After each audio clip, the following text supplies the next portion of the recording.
One अथ श्री बृहस्पतिवार व्रत कथा। भारतवर्ष में एक प्रतापी और दानी राजा राज्य करता था। वह नित्य गरीबों और ब्राह्मणों की सहायता करता था। ये बात उसकी रानी को अच्छी नहीं लगती थी। वह न ही गरीबों को दान देती, न ही भगवान का पूजन करती थी और राजा को भी दान देने से मना किया करती थी। एक दिन राजा शिकार खेलने वन को गए हुए थे तो रानी महल में अकेली थी। उसी समय बृहस्पतिदेव साधु वेश में राजा के महल में भिक्षा के लिए गए और भिक्षा मांगी। रानी ने भिक्षा देने से इनकार किया और कहा, हे साधु महाराज, मैं तो दान पुण्य से तंग आ गई हूँ। मेरा पति सारा धन लुटाते रहते हैं। मेरी इच्छा है कि हमारा धन नष्ट हो जाए, फिर न रहेगा बांस, न बजेगी बांसुरी। दो साधु ने कहा, देवी तुम तो बड़ी विचित्र हो। धन संतान तो सभी चाहते हैं, पुत्र और लक्ष्मी तो पापी के घर भी होने चाहिए। यदि तुम्हारे पास अधिक धन है तो भूखों को भोजन दो, प्यासों के लिए प्याऊ बनवाओ, मुसाफिरों के लिए धर्मशालाएं खुलवाओ। जो निर्धन अपनी कुंवारी कन्याओं का विवाह नहीं कर सकते उनका विवाह करा दो। ऐसे और कई काम हैं जिनके करने से तुम्हारा यश लोक परलोक में फैलेगा। परंतु रानी पर उपदेश का कोई प्रभाव न पड़ा। वह बोली, महाराज आप मुझे कुछ न समझाएं। मैं ऐसा धन नहीं चाहती जो हर जगह बांटती फिरूं। साधु ने उत्तर दिया, यदि तुम्हारी ऐसी इच्छा है तो तथास्तु।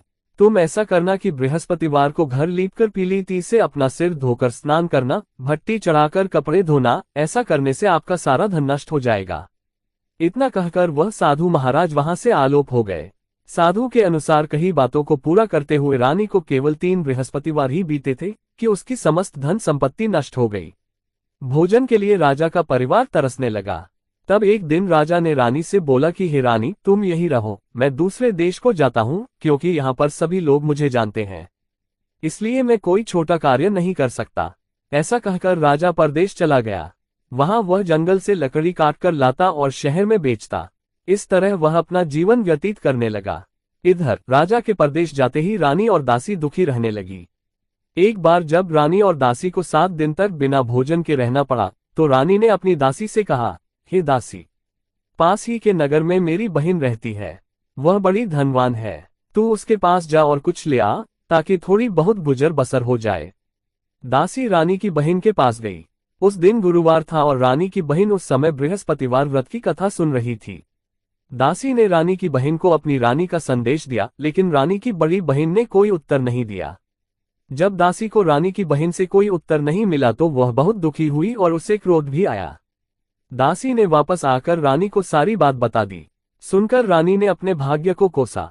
उधर रानी की बहन ने सोचा कि मेरी बहन की दासी आई थी, परंतु मैं उससे नहीं बोली, इससे वह बहुत दुखी हुई होगी। कथा सुनकर और पूजन समाप्त करके वह अपनी बहन के घर आए और कहने लगी, हे बहन, मैं बृहस्पतिवार का व्रत कर रही थी। तुम्हारी दासी मेरे घर आई थी, परंतु जब तक कथा होती है तब तक न तो उठते हैं और न ही बोलते हैं, इसलिए मैं नहीं बोली। कहो दासी क्यों गई थी? रानी बोली, बहन तुमसे क्या छिपाऊं, हमारे घर में खाने तक को अनाज नहीं था। ऐसा कहते कहते रानी की आंखें भर आए। उसने दासी समेत पिछले 7 दिनों से भूखे रहने तक की बात अपनी बहन को विस्तार पूर्वक सुना दी। रानी की बहन बोली, देखो बहन, भगवान बृहस्पतिदेव सबकी मनोकामना को पूर्ण करते हैं। देखो, शायद तुम्हारे घर में अनाज रखा हो। पहले तो रानी को विश्वास नहीं हुआ, पर बहन के आग्रह करने पर उसने अपनी दासी को अंदर भेजा तो उसे सचमुच अनाज से भरा एक घड़ा मिल गया। ये देखकर दासी को बड़ी हैरानी हुई। दासी रानी से कहने लगी, हे रानी, जब हमको भोजन नहीं मिलता तो हम व्रत ही तो करते हैं, इसलिए क्यों न इनसे व्रत और कथा की विधि पूछ ली जाए ताकि हम भी व्रत कर सकें। तब रानी ने अपनी बहन से बृहस्पतिवार व्रत के बारे में पूछा। उसकी बहन ने बताया, बृहस्पतिवार के व्रत में चने की दाल और मुनक्का से विष्णु भगवान का केले की जड़ में पूजन करें तथा दीपक जलाएं, व्रत कथा सुने और पीला भोजन ही करें। इससे बृहस्पतिदेव प्रसन्न होते हैं। व्रत और पूजन विधि बताकर रानी की बहन अपने घर को लौट गई। 7 दिन के बाद जब गुरुवार आया तो रानी और दासी ने व्रत रखा। घुड़साल में जाकर चना और गुड़ लेकर आईं। फिर उससे केले की जड़ तथा विष्णु भगवान का पूजन किया। अब पीला भोजन कहाँ से आए, इस बात को लेकर दोनों बहुत दुखी थे। चूंकि उन्होंने व्रत रखा था इसलिए बृहस्पतिदेव उनसे प्रसन्न थे।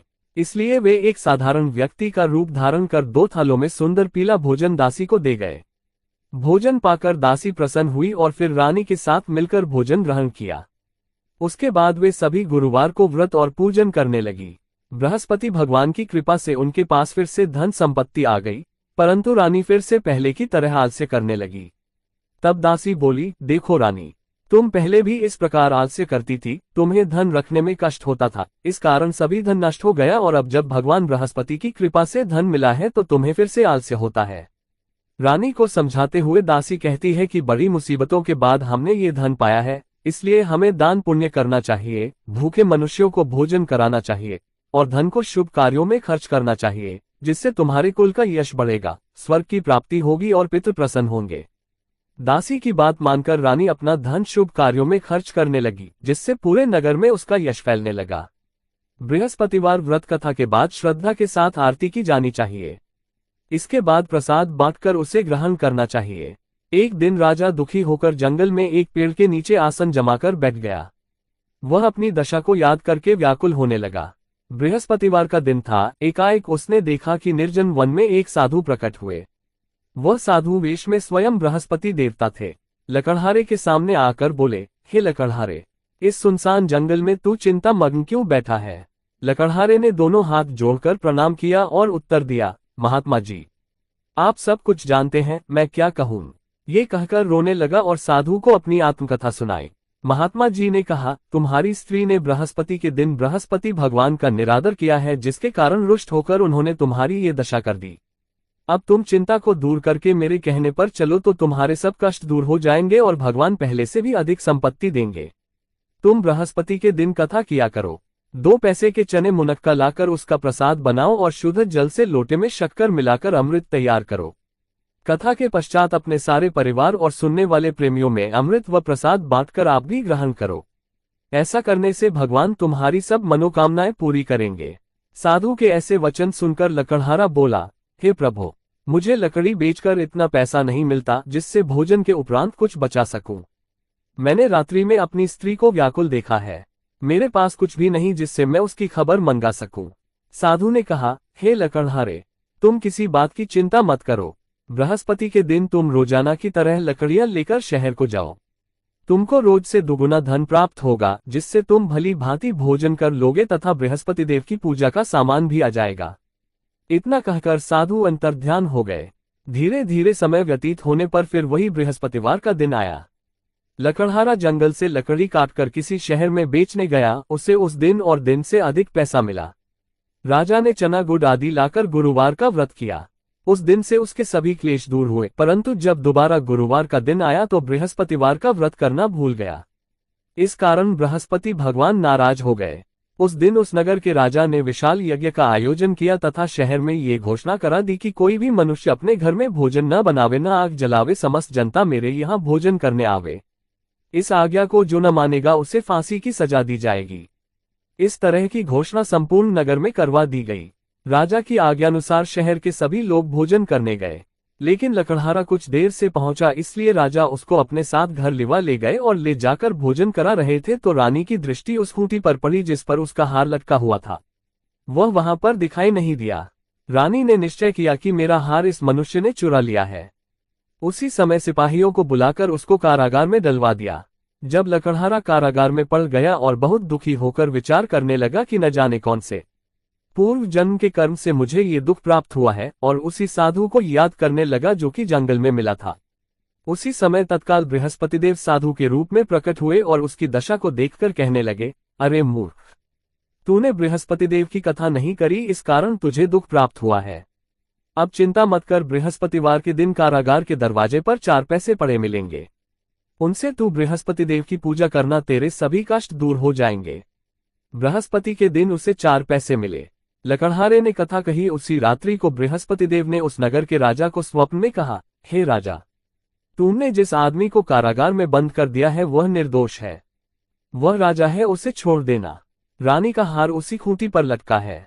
अगर तू ऐसा नहीं करेगा तो मैं तेरे राज्य को नष्ट कर दूंगा। इस तरह रात्रि के स्वप्न को देखकर राजा प्रातःकाल उठा और खूंटी पर हार देखकर लकड़हारे को बुलाकर क्षमा मांगी तथा लकड़हारे को योग्य सुंदर वस्त्र आभूषण देकर विदा कर दिया। बृहस्पतिदेव की आज्ञानुसार लकड़हारा अपने नगर को चल दिया। राजा जब अपने नगर के निकट पहुंचा तो उसे बड़ा आश्चर्य हुआ।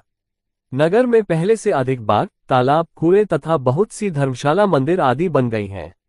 राजा ने पूछा, ये किसका बाग और धर्मशाला है? तब नगर के सब लोग कहने लगे, ये सब रानी और बांदी के हैं। तो राजा को आश्चर्य हुआ और गुस्सा भी आया। जब रानी ने ये खबर सुनी कि राजा आ रहे हैं, तो उन्होंने बांदी से कहा कि हे दासी, देख राजा हमको कितनी बुरी हालत में छोड़ गए थे। हमारी ऐसी हालत देखकर वह लौट न जाए, इसलिए तू दरवाजे पर खड़ी हो जा। आज्ञानुसार दासी दरवाजे पर खड़ी हो गई। राजा आए तो उन्हें अपने साथ लिवा लाए।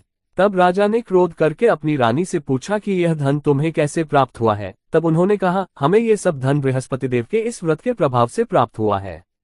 राजा ने निश्चय किया कि 7 रोज बाद तो सभी बृहस्पति देव का पूजन करते हैं, परंतु मैं प्रतिदिन दिन में 3 बार कहानी तथा रोज व्रत किया करूंगा। अब हर समय राजा के दुपट्टे में चने की दाल बंधी रहती तथा दिन में 3 बार कहानी कहता। एक रोज राजा ने विचार किया कि चलो अपनी बहन के यहाँ हो आवे। इस तरह निश्चय कर राजा घोड़े पर सवार हो अपनी बहन के यहाँ को चलने लगा। मार्ग में उसने देखा कि कुछ आदमी एक मुर्दे को लिए जा रहे हैं। उन्हें रोककर राजा कहने लगा, अरे भाइयों, मेरी बृहस्पति देव की कथा सुन लो। वे बोले, लो, हमारा तो आदमी मर गया है, इसको अपनी कथा की पड़ी है। परंतु कुछ आदमी बोले, अच्छा कहो, हम तुम्हारी कथा भी सुनेंगे। राजा ने दाल निकाली और जब कथा आधी हुई थी कि मुर्दा हिलने लग गया, और जब कथा समाप्त हो गई तो राम राम करके मनुष्य उठकर खड़ा हो गया।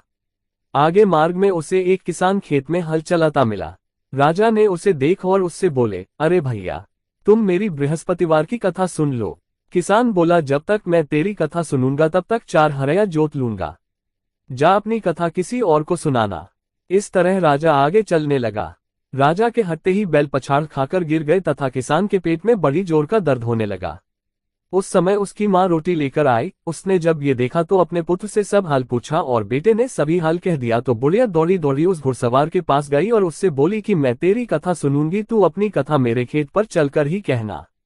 राजा ने बुढ़िया के खेत पर जाकर कथा कही, जिसके सुनते ही वह बैल उठ खड़ हुए तथा किसान के पेट का दर्द भी बंद हो गया। राजा अपनी बहन के घर पहुंचा। बहन ने भाई की खूब मेहमानी की। दूसरे रोज प्रातःकाल राजा जगा तो वह देखने लगा कि सब लोग भोजन कर रहे हैं। राजा ने अपनी बहन से कहा, ऐसा कोई मनुष्य है जिसने भोजन नहीं किया हो? मेरी बृहस्पतिवार की कथा सुन ले।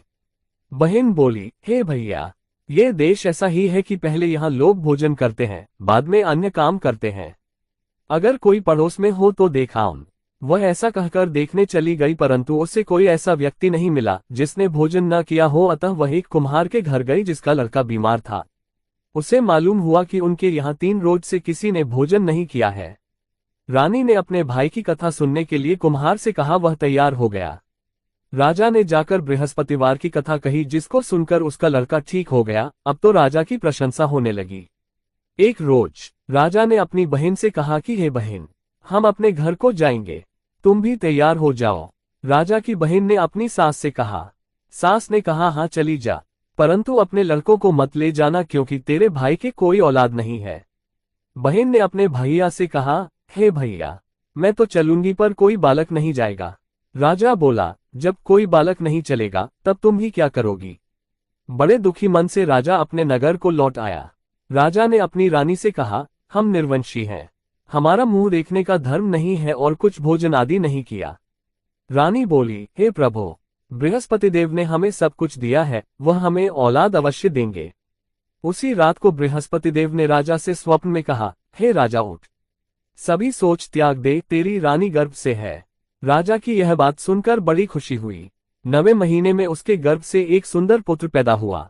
तब राजा बोला, हे रानी, स्त्री बिना भोजन के रह सकती है, पर बिना कहे नहीं रह सकती। जब मेरी बहन आवे तुम उससे कुछ कहना मत।